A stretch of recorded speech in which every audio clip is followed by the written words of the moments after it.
14,500 जनप्रतिनिधि जो अभी अभी नवनिर्वाचित होकर के नगरीय परिवार का भाग बने हैं, उन सब की ओर से, आप सब की ओर से भी मैं माननीय मुख्यमंत्री जी का बहुत बहुत स्वागत करता हूं।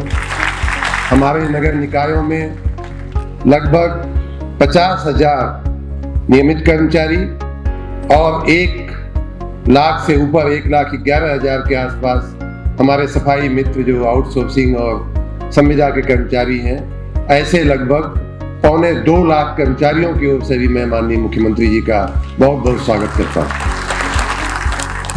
मित्रों, भाइयों बहनों, आप सबको शायद मालूम नहीं होगा या इस बात का अंदाज नहीं लगता होगा कि जिस प्रकार नगरीय व्यवस्थापन पूरे देश में एक बड़ा ही उपेक्षित विषय हुआ करता था। पहली बार माननीय प्रधानमंत्री जी जब प्रधानमंत्री बने, स्वच्छ भारत की योजना कहें या अमृत की योजना कहें या नदियों को साफ करने की योजना कहें या ऐसे असंख्य इनिशिएटिव जो माननीय प्रधानमंत्री जी ने देश के स्तर पे लिए, उसी प्रकार उत्तर प्रदेश में नगरीय व्यवस्थापन बड़ा ही एक उपेक्षित विषय हुआ करता था। आधी अधूरी योजनाएं, ये जो पूरा परिक्षेत्र था नगरीय व्यवस्थापन का, मैंने स्वयं देखा हुआ है बनारस में और कई जगहों पे। आधी किलोमीटर लाइन इधर बन गई, आधी किलोमीटर लाइन इधर बन गई, और बीच में 2 किलोमीटर खाली पड़ी हुई है, जल की हो चाहे सीवरेज की हो। ऐसे ऐसे दृश्य हमने देखे हैं। सिर्फ गैर व्यवस्था के, भ्रष्टाचार के अड्डे बने हुए थे हमारे नगरीय निकाय। ये पहली बार हमारे उत्तर प्रदेश का सौभाग्य बना कि 2017 में माननीय योगी आदित्यनाथ जी की सरकार आई, और आप सच मानिए, ऑन रिकॉर्ड में बात कह चुका हूं, अब ये बात आपके ध्यान में होनी चाहिए, पहली बार वरिष्ठ अधिकारियों को बड़े नगर निकायों में, बड़े नगर निगमों में माननीय योगी आदित्यनाथ जी के सरकार से इस बात की शुरुआत हुई कि सनदी अधिकारियों को, बड़े उच्च अधिकारियों को उनके व्यवस्थापन में लगाया गया। तब जाकर के, तब से पिछले 6 वर्षों में आज हमारे जो नगर निगम हैं वो कुछ देखने लायक हुए हैं, उनकी कुछ आधारभूत संरचनाएं ठीक हुई हैं। और इतना ही नहीं, आपने G20 में देखा कि हमारे नगर निगमों ने वैश्विक प्रतिस्पर्धा एक तरह से की है। विश्व समुदाय के लोग, चाहे आगरा कहें या लखनऊ कहें या आप बनारस कहें, जो लोग आए थे वो हमारे नगरों की प्रशंसा करके वापस गए हैं, और उन्होंने यहाँ तक कहा है कि उत्तर प्रदेश ने भारत का नाम पूरी दुनिया में रोशन किया है। इस प्रकार का हमारा नगर व्यवस्थापन माननीय योगी आदित्यनाथ जी के नेतृत्व में हो रहा है। और उसके और कुछ उदाहरण मैं आपको बताऊं तो जिन ऐसी योजनाएं जिनकी कोई कल्पना भी नहीं करता था, कोई सोचता भी नहीं था, जैसा कि आपने इस फिल्म में देखा कि नगर विकास विभाग का जो बजट था बहुत कम हुआ करता, क्योंकि पैसा के बिना कुछ होता नहीं है, बहुत कम हुआ करता था। ये तो जो फिल्म में दिखाया है, ये तो पिछले साल की कंपैरिजन में दिखाया है कि इतने % बढ़ोतरी हुई है। लेकिन अगर 2017 के पहले की बात करें और आज की बात करें तो कई गुना, मुझे लगता है कि कई गुना उसमें बजट में बढ़ोतरी हुई है। ऐसी योजनाएं, पिछले 2022-23 के बजट की बात करूं तो एक ऐसी योजना कि जो 241 नए नगर बने थे या जिन नगरों का विस्तार हुआ था, ऐसे नगरों के लिए माननीय मुख्यमंत्री जी ने एक झटके 600 करोड़ रुपया जो है बजट में प्रावधान कर दिया। वो योजना इस बजट में भी कंटिन्यू की गई है। आपको जैसा सुबह बताया गया कि नगरों की सड़कों की कोई चिंता करने वाला नहीं था। अगर नगर के पास पैसा होता था तो रिपेयरिंग होती थी, नहीं होता था तो ऐसे ही जर्जर टूटी फूटी सड़कें। पहली बार ऐसा हुआ है कि नगर विकास विभाग के बजट में नगर की सड़कों के लिए पैसे का प्रावधान किया गया है। आप सबको ताली बजा करके माननीय मुख्यमंत्री जी का इसके लिए आभार करना चाहिए। एक और बात जो पूरी चर्चा में पूरे दिन नहीं है, मेरा सुबह भी याद था लेकिन मैं रह गया बात करना, हमारे नगरों में कितने पर्यटन स्थल होते हैं, धार्मिक स्थल होते हैं, ऐतिहासिक स्थल होते हैं, जिनका थोड़ा बहुत सुशोभन हम लोगों ने किया, उसका इनाम भी मिला हम लोगों को हुडको का, लेकिन उसमें धन खर्च होता है। उनके व्यवस्थापन के लिए, उनके रख रखाव के लिए कोई हमारे पास नगर विकास विभाग के पास कोई बजट में कोई प्रावधान नहीं होता। पहली बार आप सबकी जानकारी के लिए, अब आप सब उसका उपयोग भी कर सकते हैं, हमें दरखास्त भेजना शुरू करिए। इस बजट में माननीय मुख्यमंत्री जी ने नगर विकास विभाग को पैसे दिए हैं कि आप अपने नगरों में आने वाले ऐतिहासिक इमारतों का, ऐतिहासिक धार्मिक जगहों का आप स्वयं विकास कर सको, स्वयं उनका व्यवस्थापन कर सको। और यही कारण है भाइयों बहनों कि आज हमारा नगरीय परिवेश जो है, हम इस लायक बन पाए हैं। हमारा काम करने का जो हौसला है, हमारा काम करने का जो मनोबल है, वो माननीय मुख्यमंत्री जी के नेतृत्व में इसलिए हम और मजबूत हुआ है और बेहतर हुआ है। आपने जैसा कि देखा इस फिल्म में भी प्रधानमंत्री आवास योजना की बात हो, हम पूरे देश में पहले स्थान पर आकर के काम कर रहे हैं। सफाई की व्यवस्था हो, सुबह सफाई 5 बजे से लेकर के हमने जो है सफाई का एक नया कीर्तिमान उत्तर प्रदेश ने स्थापित किया है।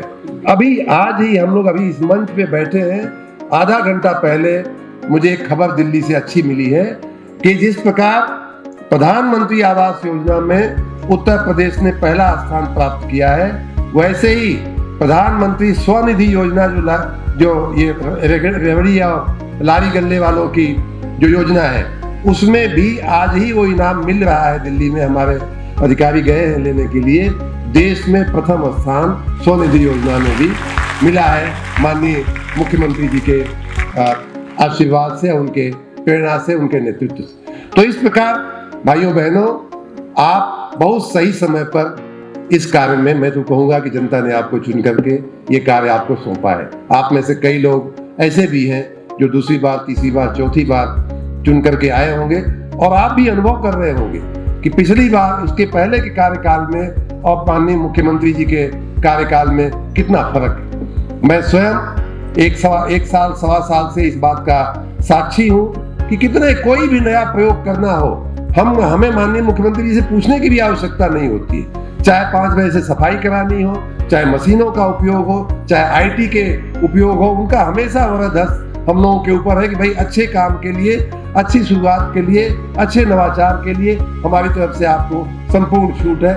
और उसी भावना के साथ, उसी प्रेरणा के साथ, उनके आशीर्वाद के साथ हम लोग रोज कुछ न कुछ नया कर रहे हैं। और ये आज की वर्कशॉप भी, ये कार्यशाला भी आज उन्हीं नवाचारों में से एक नवाचार है जिसके आप और हम सभी साक्षी बने हैं।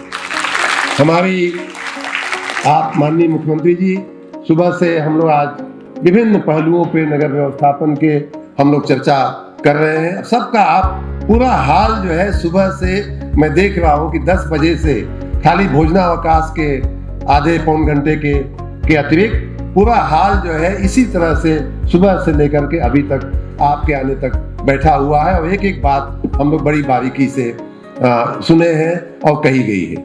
मैं इन सब की तरफ से आपको आश्वस्त करता हूं कि आपकी और माननीय प्रधानमंत्री जी की जो मंशा है, नए भारत का, नया उत्तर प्रदेश बनाने की, भारत को एक विकसित देश बनाने की, भारत के नगरों को, उत्तर प्रदेश के नगरों को पूरी दुनिया में उत्कृष्ट बनाने की, उस मंशा को हम लोग आपके पूरा करेंगे और इस अपने नगरों को उत्तर प्रदेश की शान बनाएंगे। अपने नगरों को उत्तर प्रदेश का चमकता हुआ चेहरा बना करके आप दोनों नेताओं के चरणों में हम लोग रखेंगे, उत्तर प्रदेश की जनता के चरणों में रखेंगे।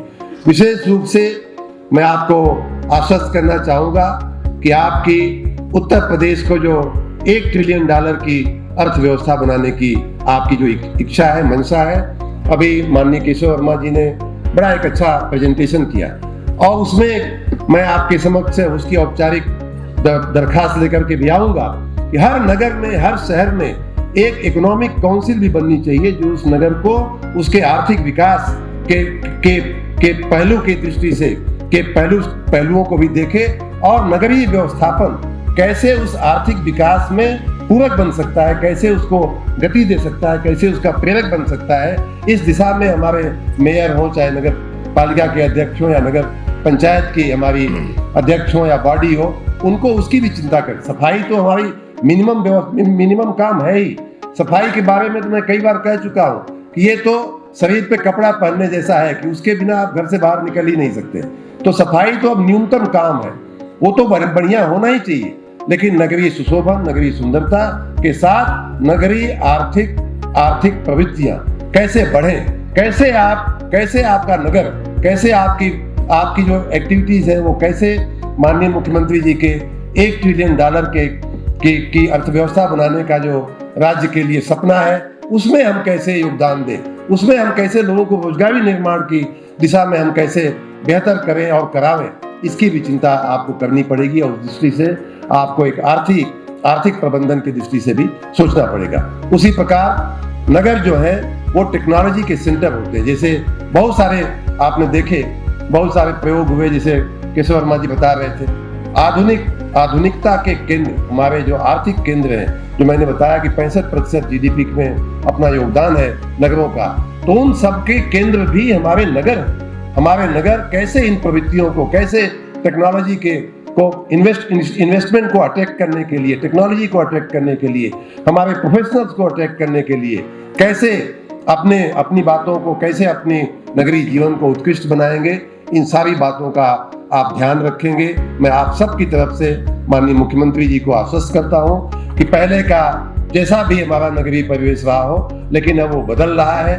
अब ये नए भारत का नया उत्तर प्रदेश बना करके ही हमारे जो सामने बैठे हुए प्रतिनिधिगण हैं, जो नवनिर्वाचित जो हमारे माननीय जी लोग हैं, वो सब इतने उत्साहित हैं, इतने कमिटेड हैं कि सुबह से बैठकर एक बात की वो लोग ये सीख ले रहे हैं। हम सब आपको एक नया उत्तर प्रदेश बना करके देंगे। आप सबको भी मैं माननीय मुख्यमंत्री जी की तरफ से आश्वस्त करना चाहूंगा, जैसा मैंने सुबह भी कहा कि माननीय मुख्यमंत्री, मुझे 2 बजट मैंने देखे, एक पिछले साल का और एक 2023-24 का जो वर्तमान वर्ष है। दोनों ही बजट में मैं जो भी प्रस्ताव लेकर के गया हूं नगरीय क्षेत्रों के लिए, वो हमेशा जो है मंजूर होकर के ही वो वापस आया है। कोई भी प्रस्ताव हमारा नामंजूर नहीं हुआ। तो इसलिए माननीय मुख्यमंत्री जी की तरफ से मैं आप सबको भी आश्वस्त करता हूं कि कहीं भी किसी भी चीज की, संसाधन की, धन की कमी नहीं होने दी जाएगी। जो कमी रहे, जो आवश्यकता है या जो हमारी अपेक्षा है, जो हम आपसे उम्मीद करते हैं, वो है सुशासन की। क्योंकि यही एक चीज है जो माननीय मुख्यमंत्री जी हो या माननीय प्रधानमंत्री जी हो, सुशासन ही उनकी एकमात्र अपेक्षा हमसे और आप सबसे है, और कोई अपेक्षा नहीं। हम आप अगर अच्छा काम करें, हम अपने नगरों के भविष्य के लिए, हम नगरों की प्रॉपर व्यवस्था के लिए जैसे ही अच्छा काम करने के लिए कदम बढ़ाएंगे, मुझे आशा ही नहीं, विश्वास है कि आप और हम एक कदम चलेंगे तो माननीय मुख्यमंत्री जी 2 कदम चलेंगे, माननीय प्रधानमंत्री जी 3 कदम चलेंगे हमारे साथ। इस आशा और विश्वास के साथ एक बार फिर से आप सबकी ओर से माननीय मुख्यमंत्री जी का स्वागत करते हुए और उनको अपनी ओर से धन्यवाद देते हुए मैं अपनी बात को पूरी करता हूँ। आप सबका बहुत बहुत धन्यवाद।